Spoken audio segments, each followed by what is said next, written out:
To the CT Sports Talent Show. My name is Christopher Saunders. I'm pleased to have on with me Connor Shea, Seymour running back junior, who had quite a game, 260 plus yards rushing, four touchdowns, and a win in their first Alliance game, and the first one for the NVL in the Alliance in some years. Connor, I appreciate you coming on, man.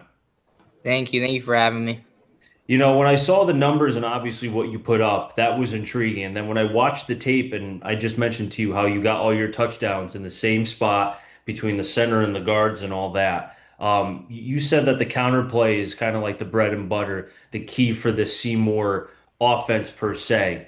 Do you feel like overall, taking away the touchdowns for a second, like what part of your game were you pleased with the most? Taking away the touchdowns for a second. Obviously, it was like my line blocking for me. Hmm. I was telling him all I need is like one good block and I can make a play. Hmm. So, Yeah, when I watched the film and how you were able to make your cuts, it seemed like once you get to that second gear, you're gone. And it seems like you can get to that pretty quickly. What do you attribute that to? definitely we put in a lot of work over the summer. Hmm. Coach Shea, he got us right. With speed training, accelerating, and especially in the weight room, getting more explosive. So I'd have to give that one to him. Seymour football obviously goes back many, many years, and there's been a litany of success, right? And even in the like quote unquote down years, typically Seymour will win 4 to 5, 6 games, right? So you're always in there somehow, some way. Some years just may be quote unquote uglier because again, rebuilding, trying to get everybody going and such. Last year's team went, I think, 4-6, if I recall, Yeah. correct? I felt like that was such a big step, right, for many, many reasons. And seeing most of the team come back, obviously Cortella getting another year of experience. He's now been the starting quarterback for 2 years, correct? Three. He Three. started. I think he Okay. started after week three of his sophomore year. Okay. So when you return basically a 3 year starting quarterback, even with a new head coach, that's a pretty important thing. And obviously having you, the offensive line. Do you feel like that positive momentum from last year? I know it's only 1 week, and then every week can be different. Do you feel like that's kind of carried over? Like, was it in the off season? What is in weight training? Did all that carry over? Yeah, like last year, obviously, it was a little disappointing. Like I said, we didn't win a home game at all last year, so we really Hmm. like took that personally. And we like one thing about this year is we're like really determined. Over the summer, we worked really hard. Hmm. So that like once we going into week one, Hmm. my guy Eden Fry said it. He said, "We've never been more prepared for a game before." And we everyone was just really locked in before this game, and so we had to produce. The last 3 or 4 years, obviously when Drezick was around, the talk was with Drezick and Seymour and such. But I feel like when I talk to people inside the valley, and it's more so outside the valley, right? The Naugatucks, the Woodlands, the Ansonias get mentioned. Seymour gets mentioned secondary, right? I don't know if you guys notice that, if you hear it.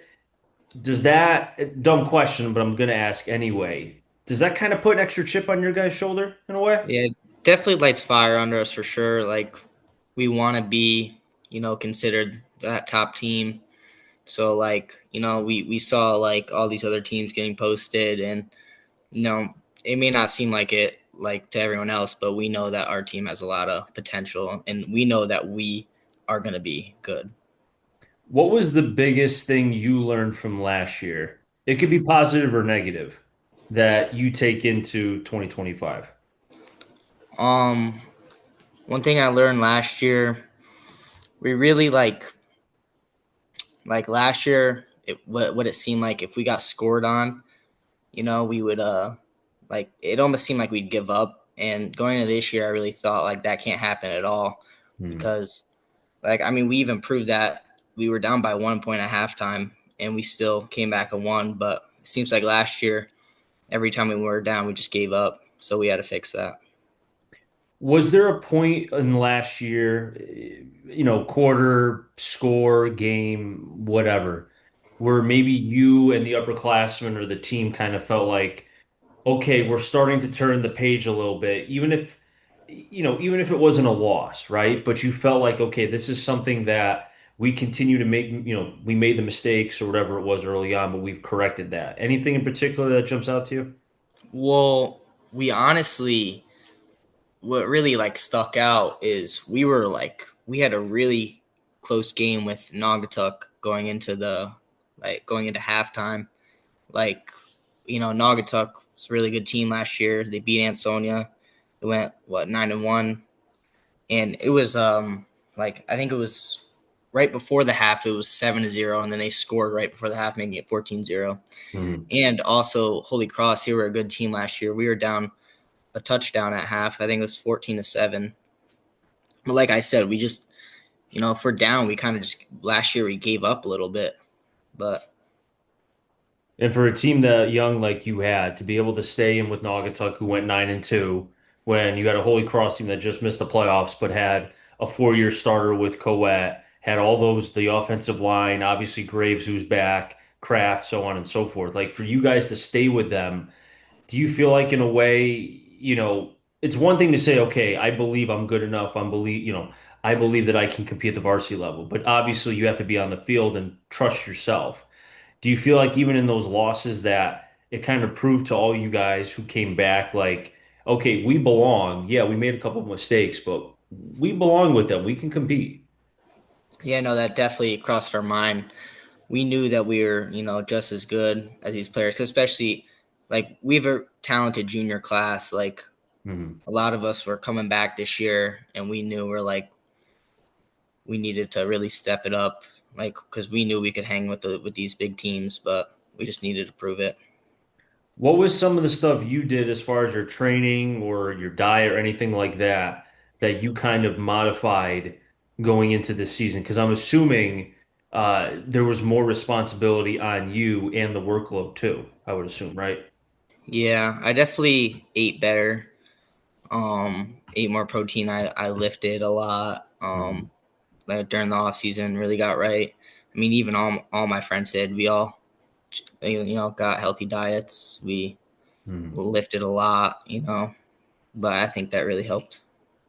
Was there any particular either conversation you had with a coach or maybe one of your teammates or your teammates in general where you felt like, that kind of conversation has really stuck with you even now? It could have been your freshman year, could have been last year, anything like that. Um, well, I had a lot of my freshman year. I had some seniors that believed in me, which really stuck with me, saying I have a lot of potential and everything like that, and that like really stuck with me to work harder. That's good though, especially having the upperclassmen to really kind of trust and say, hey, like you can compete, just put in the work.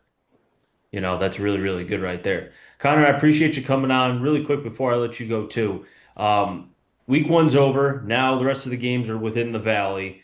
And with you guys playing in conference and such, you know, it's to be determined what the NVO is going to look like. We'll find out more as we get closer to Thanksgiving, obviously.